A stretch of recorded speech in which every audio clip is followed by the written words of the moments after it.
त्याचं ठरवलं. मग बोलवा. कोणाला बोलवायचं?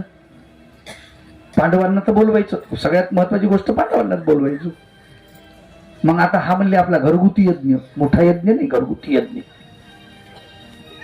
आता पांडवाचं चुकलं इथं बरं का, लक्षात ठेवा.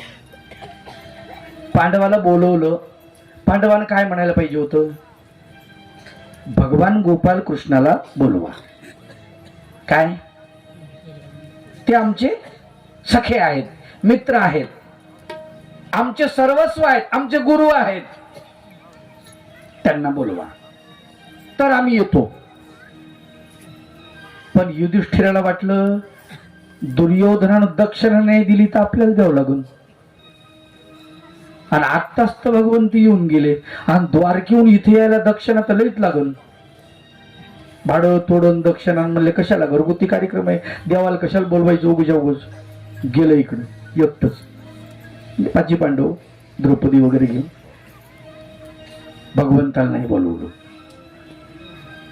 लक्षात ठेवा बरं का, ज्या ज्या वेळेला भगवंताला आपण विसरतो त्या त्या वेळेला संकट आपल्यावर येत असतात. कथा नुसती ऐकायची नाही, त्यातला अर्थ, मतितार्थ समजून घेतला पाहिजे.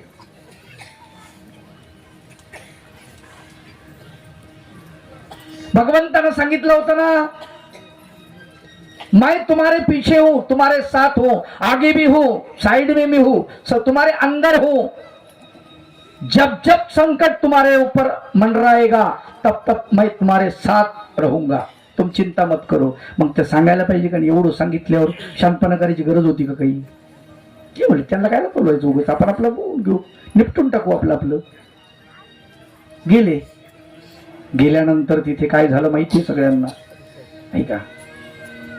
डाव रचल्या गेला आणि ते पांडव हरले. एक लक्षात ठेवा, अहंकार नेहमी वाईट आहे. इथे युधिष्ठिराचा अहंकार नडला. युधिष्ठिरानं म्हटलं असतं, मामा, शकुनी मामाला, आप मामा हो, आपको कौन मामा बना सकता है? तुमच्या समोर कोण टिकणार आहे मामा? अहो तुम्ही महाबलाढ्य आहेत, द्यूतामध्ये तुमच्या बरोबरीचा कोणीच नाही, पण एक माणूस आमच्याकडे आहे. कोण? कृष्ण. तोच तुमची बरोबरी करू शकतो आणि खेळामध्ये मजा येईल. तो जर आला तर आमच्या बाजूने तो खेळ.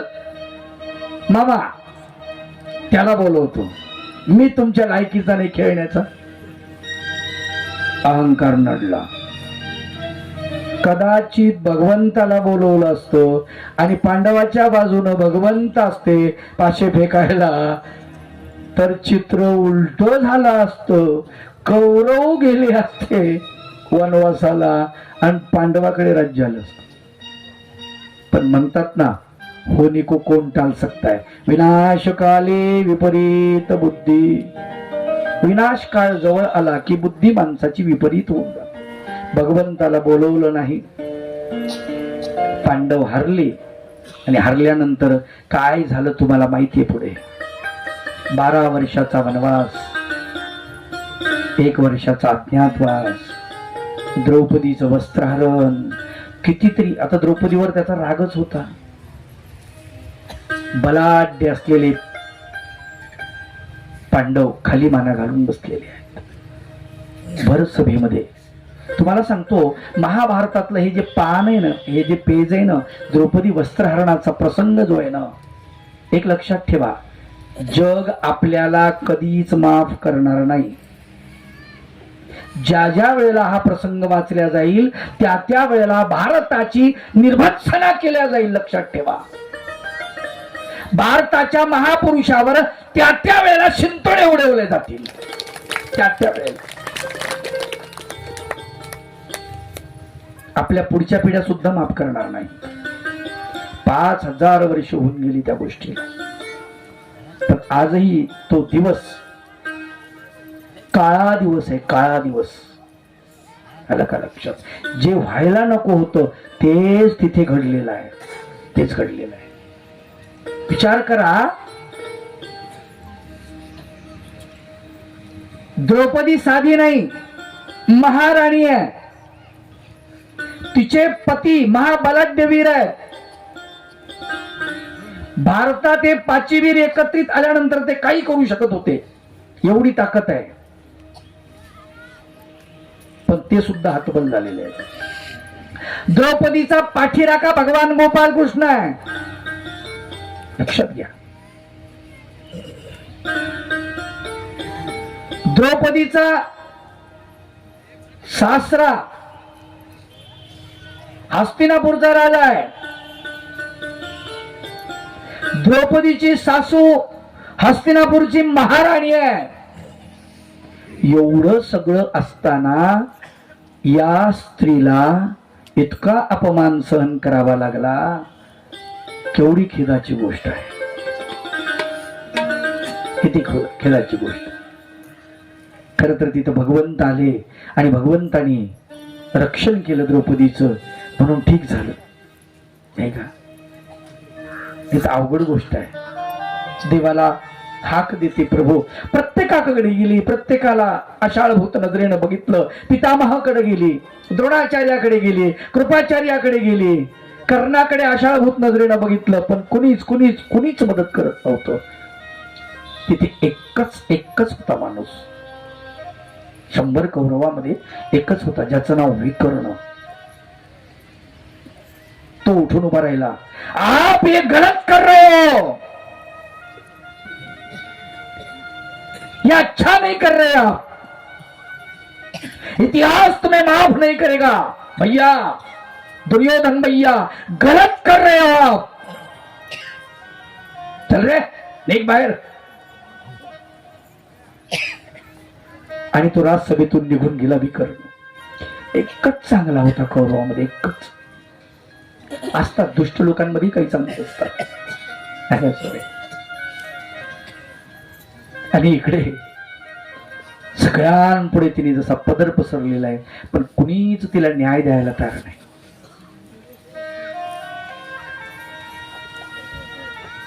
ज्यांच्याकडे बघावं ते आपलं संरक्षण करतील. 5-5 पती असून खाली माना घालून बसलेले आहेत. शेवटी भगवंताला हात जोडले. हे प्रभू,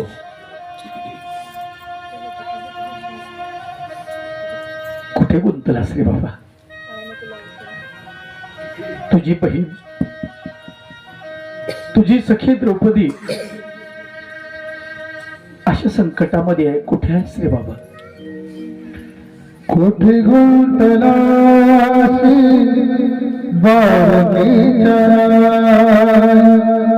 कुठे गुंतला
तुझ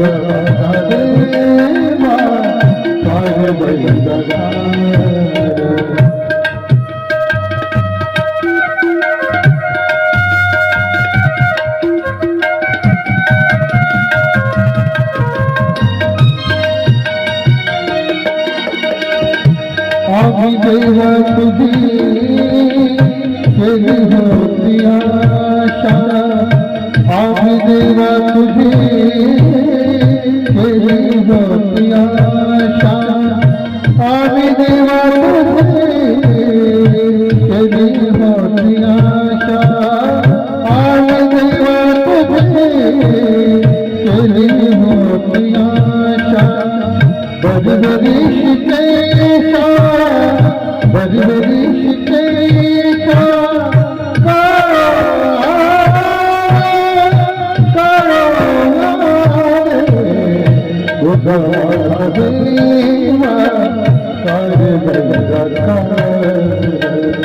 दुःखाचे डोंगर दुःखाचे डोंगर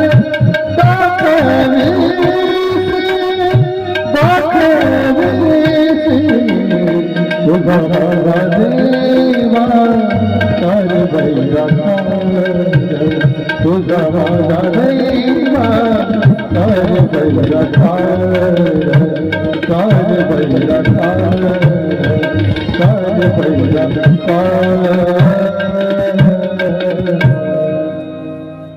हे भगवंता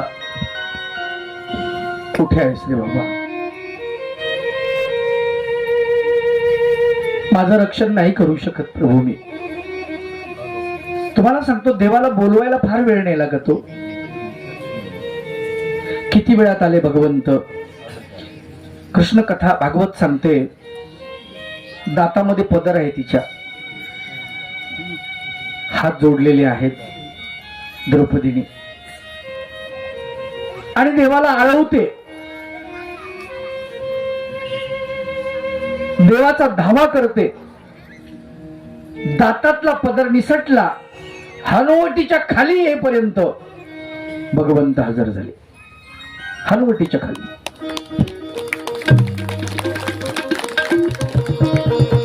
गळ्याच्या खालचा भाग कोणालाच दिसला नाही. अनेक ठिकाणचे वस्त्र पुरवलेले आहेत. महानुभाव कवी त्याचं वर्णन करतात.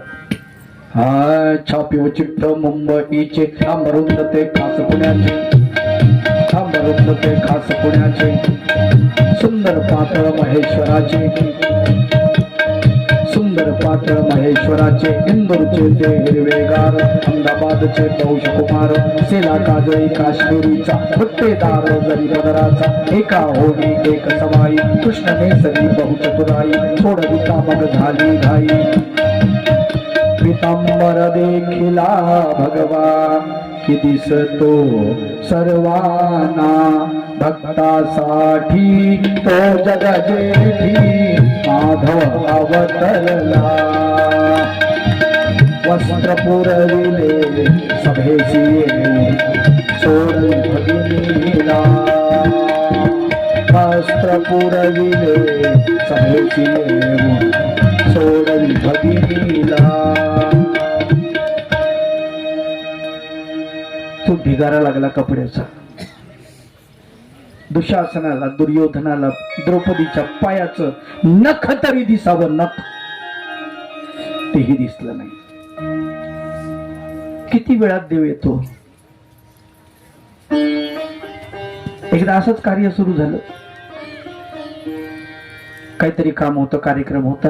पांडवांकडे पाहुणे आले आणि कुंती माता म्हणते कृष्ण भगवंत जर असते पाहुण्यासोबत जेवायला तर बरं झालं असतं. मग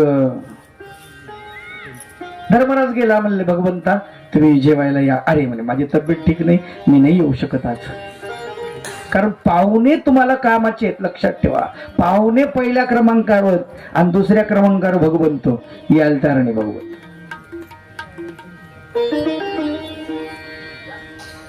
द्रौपदी गेली. दादा असं कुठं असतं का, तू यायला पाहिजे. बहिणीचा आग्रह. देव म्हणले द्रौपदी माझी तब्येत नाही घबरी, मी नाही येऊ शकत. अर्जुन गेला. देवा तू माझा मित्र आहेस ना, ते यावं लागेल. नाही म्हणे मी नाही तरी माझी तब्येत नाही ठीक. बघ ना माझ्या चेहऱ्याकडे बघ ना, चुकल्यासारखा वाटतो की नाही चेहरा. नाही तब्येतच नाही चांगली. येईन ना मी तुमच्याकडे. कधी येत नाही का, जेवण नाही करत का. तोही वापस गेला. कुंती माता म्हणते भगवंत असते तर खरंच बरं झालं असतं, पण काय करावं, नाही म्हणतात आमचा भीम दादा. ते म्हणे भगवंत पाहिजे का, म्हणे हो. अर्जुन म्हणतो बघा आमच्या दादाचं काम, मी गेलो, द्रौपदी गेली, राजे गेले, युधिष्ठिर, तरी कोणी भगवंती यायला तयार नाही. आणि दादा म्हणते भीमदादा की आम्ही आणतो. अरे म्हणे देवाला बोलवायसाठी तिथं जायची काय गरज आहे, येडे आहे म्हणे तुम्ही. बघा लोक भीमाला आडमुठ म्हणतेत, बिंडोक म्हणतेत, पण भीम बिंडोक नाही आहे बरं, लक्षात घ्या. म्हणजे मग आत्ता ताटवाडा, त्यामुळे ताटवाडा हा भगवंताचा ताटवाडा. काय कमाल, वाडा तर खरी तुम्ही वाढलं ताट. गंधाक्षरा काढा, काढली गंधाक्षरा. फुलार काढा, फुलार काढला. पूजा द्रव्य काढले, म्हणे काढले. फुलवात लावली, लावली. कापूर म्हणे लावला. उदबत्ती, उदबत्ती लावली. झाली सगळी तयारी, म्हणजे झाली. हातात घेऊन उभं राहा, म्हणजे सगळंच हातात घेऊन उभं ठेवलं. गदा घेतली, सव्वा मनाची वर फेकली, मुंडकं गदेच्या खाली घातलं. देवा भगवंता, आता तू जर नाही आला तर मी मरायला तयार, मी मरणार आहे. ही गदा माझीच गदा. गदा खाली यायच्या आतमध्ये भगवंत हजर, वरच्यावर गदा पकडली. भीमा असं कुठं असतंय का, म्हणले मला माहितीये तो असा नाही येणार. भक्त संकटात पडला ना तो नक्की येतो, हे मला माहिती आहे. किती हुशार आहे भीम, लोक त्याला आडमुठ म्हणतात. द्रौपदीने धावा केला. दातातून पदर हनवटीच्या खाली येईपर्यंत भगवंत 12 वर्षाचा वनवास, 1 वर्षाचा अज्ञातवास. राजकुळातली माणसं जंगलात राहू लागली, वलकलेनी सून झोपडीमध्ये. इकडे दुर्योधनानं संघटन कौशल्य खूप जबरदस्त त्याचं. त्यांना सगळ्या लोकांना संघटित केलं, राज्य व्यवस्थित चालवलं. पांडव आले की त्यांचा विचार कोणी केला नाही पाहिजे. 1 वर्षाच्या अज्ञातवासामध्ये त्यांना उघड करण्यासाठी त्यांच्यावरती विराट राजाच्या नगरीवरती हल्ला केला. त्यांच्या गायी पळून आणण्याचं काम केलं. बघा संगत कशी असते, भागवतात फार सुंदर वर्णन आलेलं आहे. एका रात्रीचा प्रसंग आहे, 1 दिवसाचा प्रसंग आहे. संगत दुर्योधनाची धरली भीष्मानं, आणि दुर्योधनाची संगत धरल्यामुळे भीष्म पितामहाला गायी राखाव्या लागल्या. गायी हाकलून आणण्याचं हीन काम करावं लागलं. दुर्योधन प्रसंगेन भीष्मो गोहरणे गत. भीष्माला गायी हाकावं लागल्या दुर्योधनाची संगत धरल्यामुळे. असंगा संगदोषेन साधो याति विक्रियाम. साधू सुद्धा विकृत बनतो, विकरल्या जातो अशा माणसाचा संगत धरल्यानंतर. साधुत्व आहे त्याच्याकडे, भीष्माकडे, पण संगत दुर्योधनाची. त्याच्यामुळे त्याला गायी हाकण्याचं हीन काम करावं लागलं. उघड पाडलं असं म्हणून ढिंडोरा पिटवला, पण असं नव्हतं. पांडवांनी आपला 1 वर्षाचा अज्ञातवास पूर्ण केला होता आणि मागणी मागण्यासाठी खलबत व्हायला लागली की आमचं राज्य. आता खरं तर त्यांचं राज्य त्यांना द्यायला पाहिजे होतं. त्यांचं राज्य कोणतं, इंद्रप्रस्थ, तेच का होत नाही, ते त्यांना द्यायला पाहिजे होतं, पण नाही, असं देणार नाही. म्हणून भगवंताची विराट राजाच्या ठिकाणी मीटिंग झालेली आहे. दृष्टद्युम्न जो आहे राजकुमार, द्रौपदीचा भाऊ, द्रुपद राजा, यांच्या नगरीमध्ये मीटिंग झाली. मिटिंगा झाल्या, खूप मिटिंगा झाल्या, बैठकी झाल्या. काय करायला पाहिजे, कोण पाठवायला पाहिजे. म्हणले मग चतुर बोलणारा असावा, असा माणूस एकच आहे आपल्यामधला, आपली बाजू मांडणारा, तो म्हणजे कृष्ण.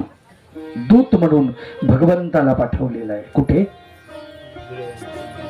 पांडवा कौरवांकडे हस्तिनापूरला. भगवंताचं हस्तिनापूरमध्ये आगमन झालं. राजसभा भरलेली आहे. भगवंत राजसभेमध्ये गेलेले आहेत. दिनकर रामधारी नावाचे कवी होऊन गेले हिंदी मधले. फार जबरदस्त अप्रतिम काव्य प्रतिभा आहे या माणसाची. त्यांनी ते वर्णन केलेलं आहे हिंदीमध्ये. पांडवाची बाजू कशी मांडली भगवंतांनी. वर्षों तक वन में घूम घूम बाधा विघ्नों को चूम चूम स धूप घाम पानी पत्थर पांडव आए कुछ और निखर. सौभाग्य न सब दिन सोता है देखे आगे क्या होता है. मैत्री की राह बताने को सबको स्वर्ग पर लाने को दुर्योधन को समझाने को भीषण विध्वंस बचाने को भगवान हस्तिनापुर आए पांडव का संदेशा लाए. काय संदेशा होता पांडवांचा? दो न्याय अगर तो आधा दो. तुम्हाला न्याय द्यायचा ना तर म्हणजे अर्ध देऊन टाका, अर्ध राज्य. दो न्याय अगर तो आधा दो पर इसमें भी यदि बाधा हो तो दे दो केवल 5 ग्राम रखो अपनी धरती तमाम. हम वही खुशी से खाएंगे परिजन पर आसीना उठाएंगे. दुर्योधन वह भी दे न सका आशीष समाज के ले न सका उल्टा हरि को बांधने चला. भगवंताला बांधायला निघाला. उल्टा हरि को बांधने चला जो था सद्य साधने चला. जब नाश मनुष्य पर छाता है पहले विवेक मर जाता है. बुद्धी भ्रष्ट होते माणसाची. नाश जर व्हायचा असेल तर. हरि ने भीषण हुंकार किया अपना स्वरूप विस्तार किया. डगमग डगमग दिग्गज डोले भगवान कुपित होकर बोले जंजीर बनाकर सांध मुझे हा दुर्योधन बांध मुझे. यह देख गगन मुझ में लय है यह देख पवन मुझ में लय है मुझ में विलीन संसार सकल मुझ में लय झंकार सकल. अमरत्व फूलता है मुझ में संघार झूलता है मुझ में. उदयाचल मेरा दीप्ति भाल भूमंडल वक्षस्थल विशाल भुज परिबंध को घेरे है मेनाक में रूपक मेरे है. ध्रुव हो तो दृश्य अकांड देख मुझ में सारा ब्रह्मांड देख. जणू विराट रूप दाखवलंय भगवंतानं तिथे. दिनकर रामधारी फार सुंदर लिहितात. अंगावर रोमांच उभा राहतो.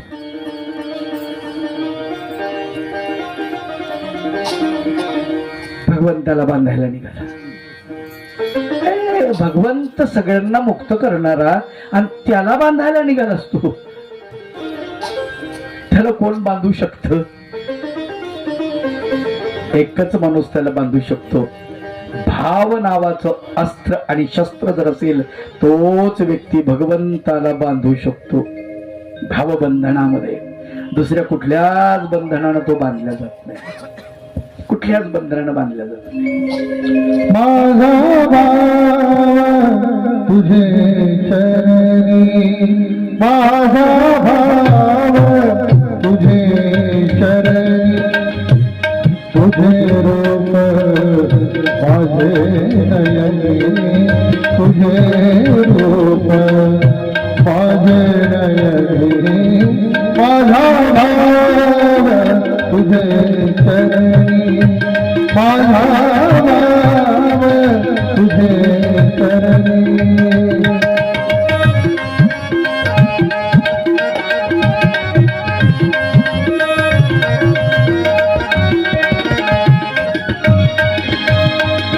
सापडलो एकमेका सापडलो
अत्यंत महत्वाचं आहे.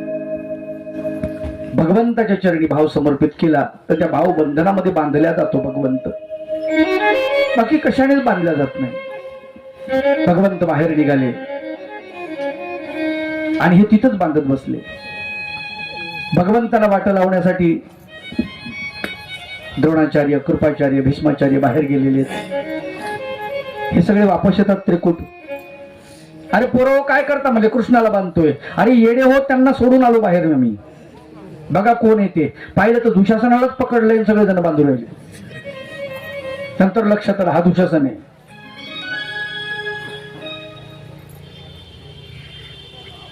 बरं ते एवढं झाल्यानंतर तर मग आता शांत व्हाव की नाही. दुर्योधन भगवान गोपाल कृष्णाला परत बोलवायला गेला. भगवंत बाहेर, कृष्णा तुला भानुमतीने बोलवलंय, स्वयंपाक केलाय छान प्रकारे आणि तुला जेवायला बोलव. आता बघा लक्षात घ्या, ज्याला बांधायला लागलाय त्याला म्हणतो माझ्या घरी जेवायला, जेव वाटन का माणसाला. भगवंत तिथं कुणाच्या घरी जेवावं हे तंत्र समजून सांगतात. लक्षात ठेवा, पक्क लक्षात ठेवा. भगवंत म्हणतात जेवायचं कुणाच्या घरी. आपला मित्र असेल, मित्रत्व असेल तर त्याच्या घरी जेवावं, अजिबात अडचण नाही. तू माझा मित्र नाही म्हणजे एक मुद्दा संपला म्हणले. दुसरी गोष्ट, दुष्काळ जर पडला असेल आपल्याकडे तर म्हणले मग कोणाच्या घरी खाऊ. तर म्हणले द्वारकेमध्ये दुष्काळ नाही भाऊ, अन्नधान्य भरपूर आहे, त्याच्यामुळे तुझ्या घरी येऊन कसं काय जीव. तिसरी गोष्ट म्हणाले, दबाव असेल, काय दबाव, प्रेशर, घाबरणे, तर म्हणले दबाव तंत्र असेल तर मग जेवावं. आणि मी तुला घाबरत नाही हे आता सिद्ध झालं. म्हणले तुझ्या घरी येऊ कसं. अरे म्हणले मी नाही बोलवत, भानुमतीनं स्वयंपाक केला. भानुमती खरं भगवंताची भक्त होती. खूप दिवसापासून राबून तिनं स्वयंपाक केला होता. भगवंत येतील मग मी त्यांना जेव घालीन.